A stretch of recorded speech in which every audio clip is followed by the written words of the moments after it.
Okay, so we've got a mountain of stuff here about Andrew Tate. Yeah. Everyone seems to have a really strong opinion about this guy. Yeah.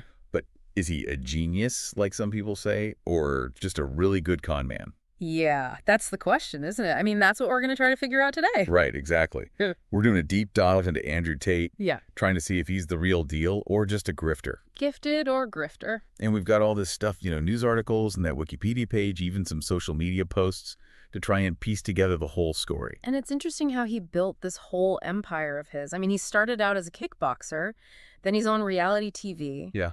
And then all of a sudden he's this online personality, Yeah. all about wealth and masculinity and all that. Yeah, his background is pretty wild when you look at it. I mean, he was born in the U.S. but grew up in the U.K. Right. And he was a really successful kickboxer, like seriously successful. 4-time world champion. Yeah. Yeah. But he retired in 2014. But, that wasn't the end of his time in the spotlight, not at all. I mean, just a couple years later, in 2016, he was on Big Brother in the UK. But that didn't last very long. Wait, wasn't he kicked off that show? He was, only 6 days in. Oh, wow. It was because of some things he posted on Twitter, some pretty homophobic and racist stuff. And that was a controversial exit. And honestly, it kind of foreshadowed a lot of the things that came later for him. Yeah. And then it seems like things really took off for him with these online businesses. Like he had this webcam business, and apparently it involved his girlfriends working for him. Yeah, there's a lot of talk about that. And there are even allegations that he called himself a pimp and said his business was a scam. Wow. He denies all that, of course. Right, of course. But yeah. And then there's Hustlers University. That was his big online thing, right? Right. He promised to teach people how to get rich, and quickly, through things like cryptocurrency, e-commerce, all that stuff. Yeah, there's a lot of criticism of that, right? Like some people were saying it was just a pyramid scheme. Yeah, exactly. People were saying you're just making money from recruiting new members, not from any actual products or anything like that. Right. And then after Hustlers University was shut down, he started this other thing called the Real World. And it seemed like that was aimed at younger guys, like teenage boys. Yeah. And people started talking about it being kind of like a cult, promoting this harmful view of what it means to be a man. Even grooming, some people said. Wow. Okay. And then he started another group, this War Room thing. It was supposed to be like a self-improvement program. Right, right. But then there were some pretty serious accusations that they were talking about violence against women in there. Really? Yeah, even teaching it, some people alleged. Wow, that's pretty disturbing. Yeah, another layer of controversy. So, okay, we've got all these online businesses, some of them with some pretty questionable stuff going on. But clearly they've made him a lot of money, right? Yeah, they definitely contributed to his wealth and his influence. Right. But how exactly? I mean, he can't just be the businesses themselves. Well, it's hard to say for sure how much he made from each one, but it's pretty obvious that combined with the way he presents himself online, he attracted a huge following. And that's where the money comes in. Memberships, courses, affiliate marketing, all that stuff. Right. And it's not just the money, is it? I mean, he's known for his views, especially on men and women. Yeah. And they're pretty controversial, to say the least. Oh, absolutely. A lot of organizations and people have been very critical of him. They're concerned about the potential harm he could cause, especially to young men. Like, he's made comments about sexual assault victims sharing responsibility. And, people see that as victim blaming. Yeah. Which it is. Yeah. And then there are these ties he seems to have with the far right. Right. He went to a CPAC event, Conservative Political Action Conference. Okay. And he's praised Tommy Robinson, who's a really prominent figure in the UK far right. I see. So that connection to the far right is definitely concerning. Yeah, definitely. There's a lot to unpack there with his views. But let's move on to his legal troubles. I mean, this guy's had a lot of run-ins with the law. Yeah. It goes all the way back to 2015 when he was arrested in the UK for rape and assault. Right. Those charges were dropped later. Right. But then in 2022, things escalated. He was arrested in Romania along with his brother Tristan. Oh, right. And that was for human trafficking, rape, and forming a criminal gang to exploit women sexually.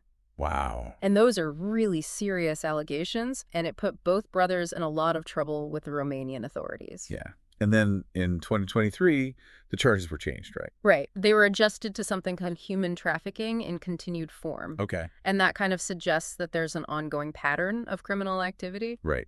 And just to be clear, both Andrew and his brother Tristan deny all of this. Oh, they completely deny everything. Yeah. But, the legal battles, they're still going on. And then in 2024, a European arrest warrant was issued for Tate. Yeah, by the Bedfordshire police in the UK. Wow.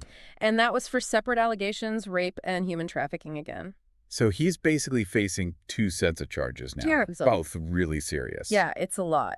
And then to make things even more complicated, just a few months ago, Romanian police raided his properties again. Wow.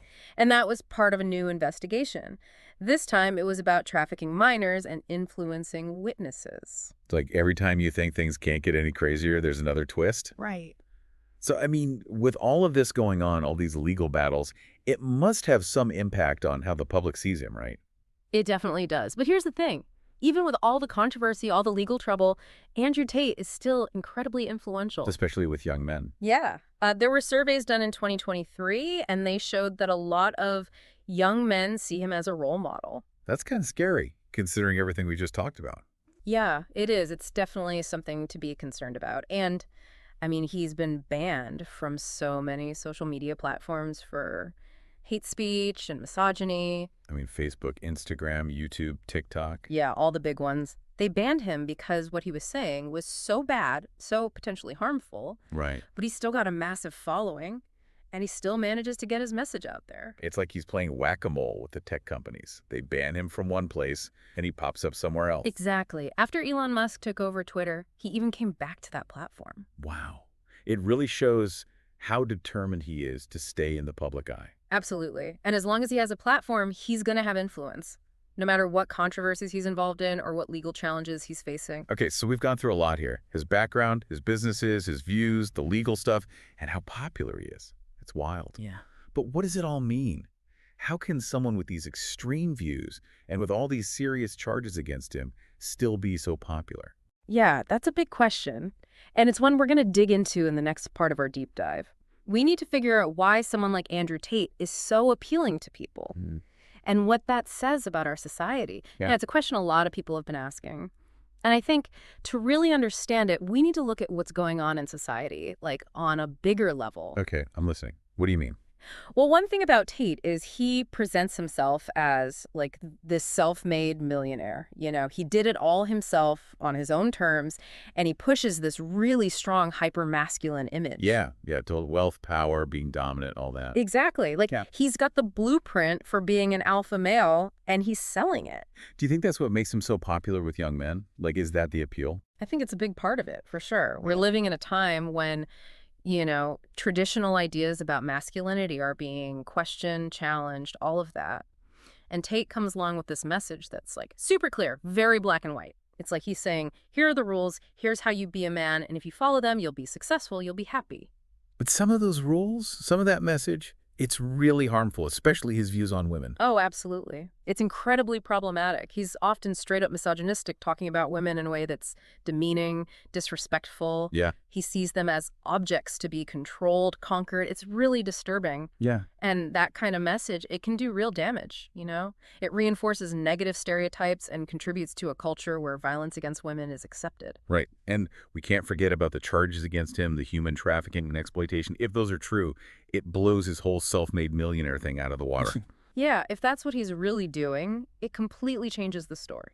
He's not the successful entrepreneur. He's someone who exploits people, who takes advantage of vulnerable women to make money. It's a really dark side to the whole thing. Exactly. And it makes you question everything about his supposed success. So it seems like there are a few things at play here that explain his popularity. This anxiety about what it means to be a man, this desire for easy answers in a world that's really complicated, and then this carefully crafted online persona that just screams wealth and success. Exactly. It's a potent mix. And it's proven really hard to counter even with these serious accusations against him. And then there's social media, right? Yeah. He's a master at using it to build his following and spread his message. Oh, yeah. Twitter especially. He's figured out how to work the system even when he's banned. He knows how to stay online and keep his presence going. It's amazing. He's like a digital Houdini. Right. He pops up somewhere new every time they try to shut him down. Why do you think people are so drawn to him? To figures like him? That's the big question, right? What is it? Is it the money? The status? Yeah. Is it the promise of easy answers? Or do people actually believe what he's saying? This whole be dominant, be an alpha male thing. Yeah. Yeah, it really makes you think, you know? Like, what is it about a guy like Andrew Tate that sucks people in? And it's important to remember this isn't just about him, about Andrew Tate specifically. It's like he's part of this bigger thing that's happening. What do you mean? Like, we live in a world now where being outrageous, being controversial, it can actually make you famous. Ben Rich. Yeah, exactly. Online fame equals fortune these days. And Tate, whether he planned it or not, he's figured out how to get people talking about him. Yeah. All these extreme views, the flashy lifestyle, the way he always seems to be picking fights, it all creates this buzz. And in the world of online content, attention is currency, right? That's like that old saying, right? Yeah. There's no such thing as bad publicity. Right, exactly. So is he a visionary, a leader, or is he just really, really good at manipulating the system to get what he wants? I mean, that's the million-dollar question. It is. I don't think there's an easy answer. But one thing's for sure, he's tapped into something powerful. Yeah. He's created this image, this message that really speaks to some people. And he did it by pushing the limits, by being controversial, and by using the internet like a pro. And we can't just ignore those legal issues, those accusations against him. Definitely not. I mean, those investigations, those court cases, they'll eventually tell us what really happened. But regardless of the outcome, people are going to be talking about him, about his influence, about his message for a long time. We've covered a lot in this deep dive. It's been a wild ride. Andrew Tate, he's ambitious, he's controversial, and he's potentially in a lot of legal trouble. Yeah, it's a lot. And in this world we live in with all these online influencers and figures like him, it's more important than ever to be smart, to think critically. Don't just believe everything you see and hear, right? Right. Dig a little deeper.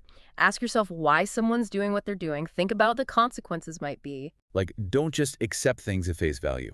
Look closer, ask questions, and think about the impact someone might be having. Exactly.